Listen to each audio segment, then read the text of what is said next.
Casa Amor Day 1, my eyes were not prepared for what they just seen.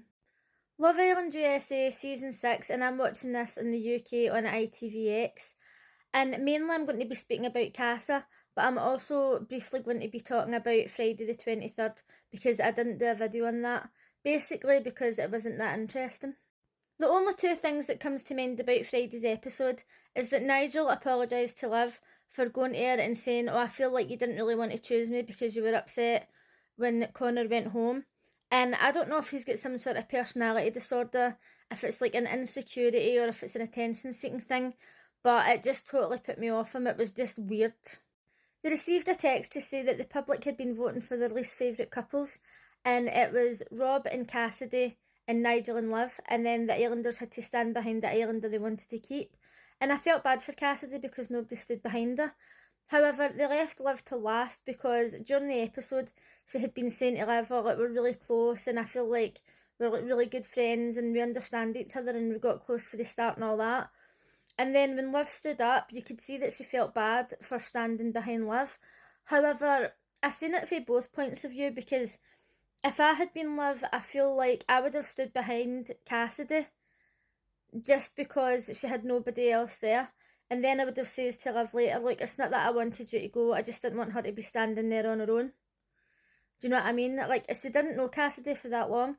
But then at the same time, when she took her out to the balcony and she was talking to her, and she was saying, "Oh, I feel like we were really good friends and I've had your back for the start and blah, blah, blah."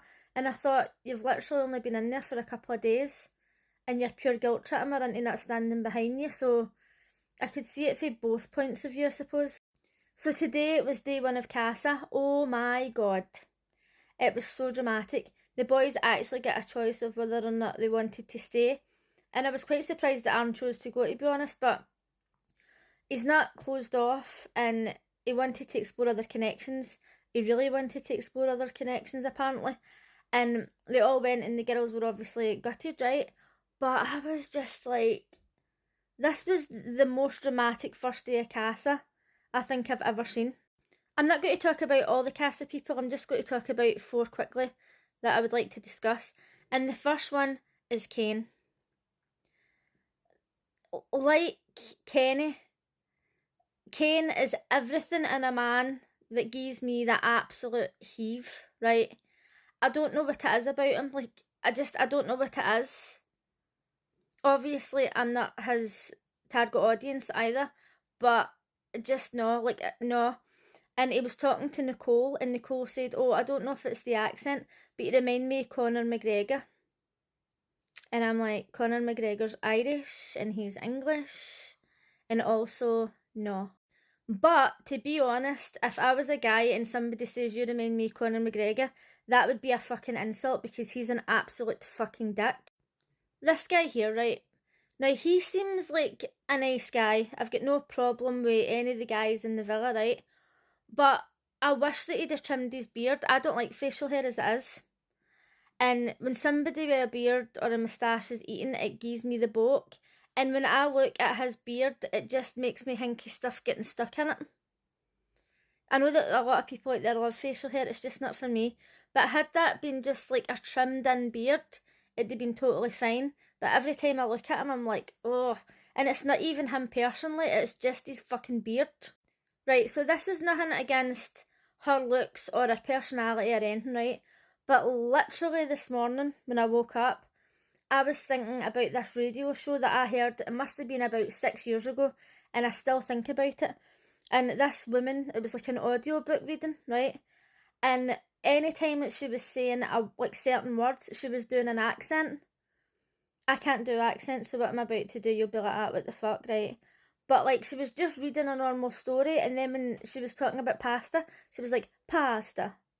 And I was like, why are you saying pasta with an accent when you don't have an accent and you're not saying anything else in an accent, right?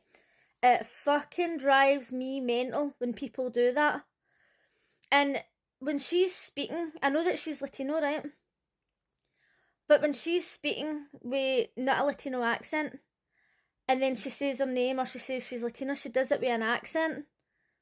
And it drives me crazy when people do that. I can't stand it. Like, if you're speaking with an English accent, American accent, or like a generic kind of accent, and then you're saying certain words, then why are you doing that? Like, it fucking drives me crazy. Aaron did it the other day when he was talking about travelling the world, and I can't remember where it was he said, right, but like, let's just say it was Brazil. And he was like, I've been to Brazil, but instead of saying that, he was like, I've been to Brazil. And I'm like, is there a reason for that? Like, it makes me want to punch people rapidly in the face, I'm sorry. Right, so this girl, I think she is absolutely fucking stunning, right? And I had actually watched them on Aftersun, and she was going in and she says that she had her eye on Cordell and she thinks he deserves better and all that, and I do agree with that, right? So now Cordell's obviously away in casa, and Serena is like, oh, I really miss him and he's been really patient with me and all that. And in my mind, I'm kind of thinking, she fucked him about. But then at the same time, did she fuck him about? Maybe she really is a slow burner and it takes her a long time to open up to people. Everybody's different. And it's not as if I don't like Serena. I thought that it was a pure bitch move when they were doing the dancing and then she went and stood behind the podium.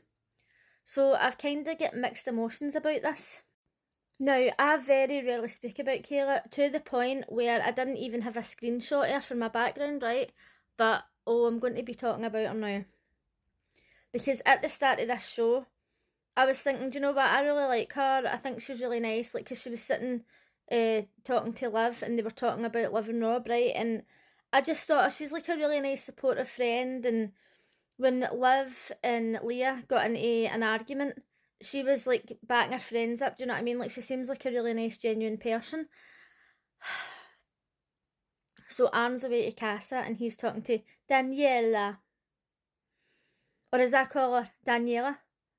And he's getting to know her, and obviously she's stunning, right? And they've got a lot in common, and they're doing what they always do. They're like, oh, it's going to take a lot for me to turn my head.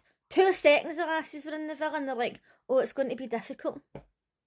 Not even 1 minute has went past, and you're already saying it's difficult. I swear to fuck, right? Anyway, they're in casa, and they're fucking walking about. They can't fucking lift their jaw off the ground. I mean, all the women are stunning, don't get me wrong, right? But I was not expecting this for Aaron, to be honest. This was the last person I was expecting it for. I'm so glad I didn't see any spoilers on this, because I was watching it like, what the fuck, right? I was absolutely shocked. And they were playing Spin the Bottle, and Kayla and Serena, they were getting involved in the game and everything, but then after it they were sitting having a chat, and they were saying, oh, I'm really missing him, and I hope he's not kissing other people. And the editing on this was so fucking dramatic, because they were sitting talking about how much they miss them, and it was flashing to, like, in what was happening in casa, and they were, like, getting to know the girls and kissing the other girls, and I was like, oh my god, oh my god, oh my god. Oh my god, I wasn't watching this with anybody, right? I was just sitting on my own, I was like that, oh my god, talking to myself. I was fucking shook to the core. I thought that I should quickly mention Miguel. The girls come into the villa, he's in the beach house, and he's like, oh, the girls in the villa are stunning, but these girls are stunning, these girls are my type stunning. As we've discussed, anything with a vagina is his type. It was very clear that Miguel and Leah only paired up because he could sense that Nicole was steering more towards Kendall. And when the boys walked in as well, she's like, oh my god, they're so hot. And I'm like, literally as well, she is like the female version of Miguel, where she just fancies anything with a dick. And actually, I feel like that's unfair, because I don't think she fancies anything with a dick. I think that she's just willing to pair up with anybody to stay in the house. So it was showing you what's going to happen tomorrow. Oh my god. Oh my god, Aaron and Daniela, oh my god. I'm going to be sitting watching this myself again, and I'm going to be talking to myself again. I'm not even prepared for the drama that's about to come. Let me know in the comments what you thought of day 1 of Casa. Whew, I'm not ready for it. And I'll see you again tomorrow. Bye.